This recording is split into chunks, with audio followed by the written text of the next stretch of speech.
In this episode, we'll learn how the shutter controls motion in the exposure triangle.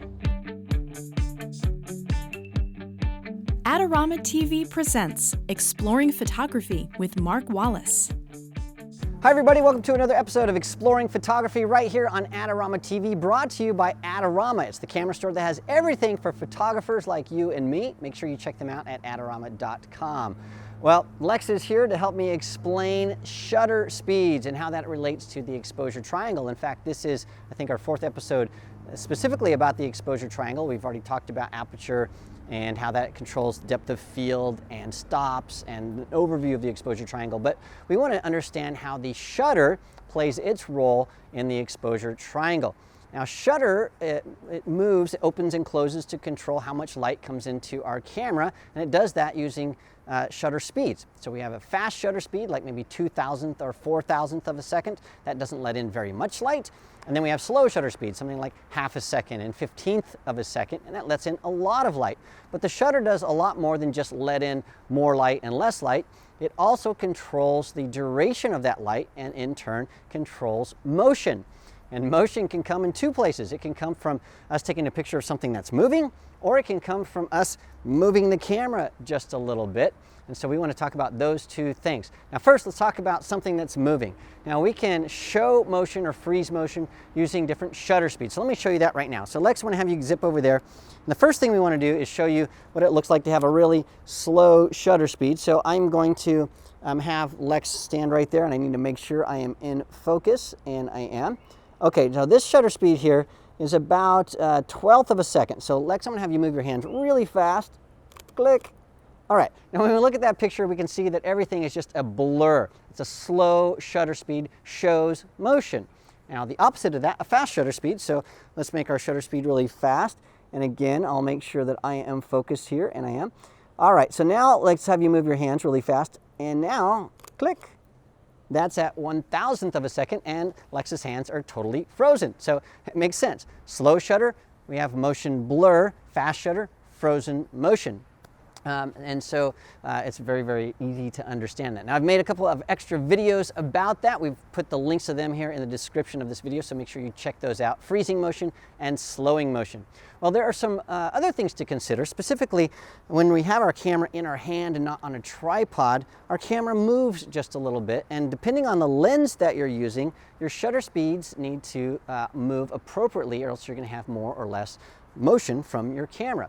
Now I have a couple of lenses here in my hand, and they are different focal lengths. This is a long lens. This is a 135 millimeter lens, and so it can get to something that's really far away. And this little guy right here is a 21 millimeter lens. It's a wide angle lens, and so it sees all kinds of things. It's really, really wide, and so I want to have you hold that.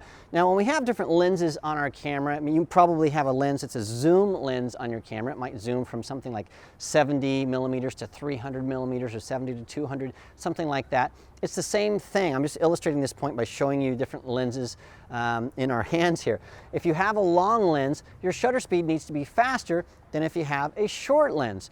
In fact, I shot a couple of really quick videos to illustrate this. So here is the first video that I shot. Now this is a handheld video using my 21 millimeter lens, and you can see that as the camera moves around just a little bit in my hands, well, things in the background don't move around very much. Well, let's take that same video, and what I did was I put this lens, this is my 135 millimeter lens, and I shot that same video with my handheld camera right here, and you can see that same amount of motion, which is not very much.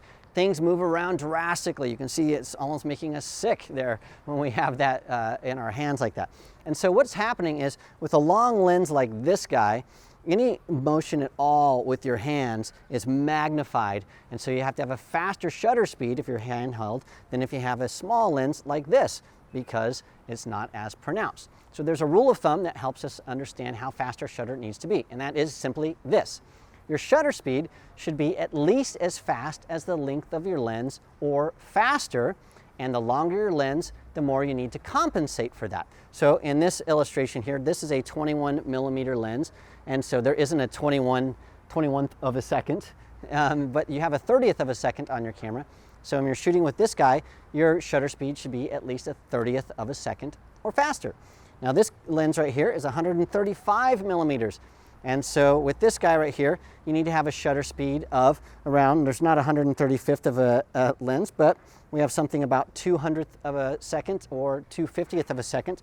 You need to have your shutter way up there in those speeds. The longer your lens is, so if you have a 300mm lens, you need to about double that.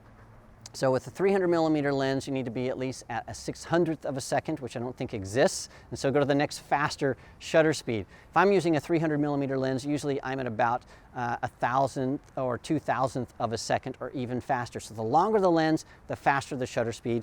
And with a short lens like this guy, now I know I just told you you should have your lens at, your shutter at about 30th of a second. But just like you need to compensate with a long lens, you can also compensate with a short lens. You can fudge it a little bit. You can actually shoot a little bit slower than your lens with a short lens like this with 21mm. So I have shot handheld, holding my camera really steady at about a 15th of a second and been just fine with this. But to make sure things are crisp, make sure you shoot with your shutter at least as long as your lens are faster. And that will get you into some really nice images. Now, if all else fails and you want to make sure that your camera just isn't moving, use a tripod. If you can, use a tripod. That's always going to make sure that your images are crisp, and that's going to alleviate and make sure you eliminate all of the camera movement, and then you only have to worry about movement from things that are moving, and that makes things a lot easier. You don't have to worry about two different things. All right, well, in an upcoming episode, we're going to start putting all of this stuff together. It's called navigating the exposure triangle, and we're going to start working with things like, well, I'm shooting handheld on the street and I want a shutter speed of a 30th of a second, but I can't get there. How do I change my aperture value or my ISO value to get to my shutter speed faster? Or maybe I want to open my aperture for a certain reason to get a certain depth of field, but I also need my shutter to be a certain speed. What do I need to do? So we're going to do that in an upcoming episode. We can't cram it all into this episode, so make sure you stay tuned. And speaking of staying tuned, I want to remind you that Adorama TV is absolutely free, so make sure you subscribe by clicking the link, and that way you won't miss a single episode. And also make sure you zip over to the Adorama Learning Center. It's also totally free, and you can see all kinds of supplementary material, specifically this week, things about freezing motion with the fast shutter and showing motion with the slow shutter. So check that out at the Adorama Learning Center. Well, thank you so much for joining us today. Thanks, Lex, for helping us demonstrate this, and I will see you in the next episode as we continue to explore the exposure triangle.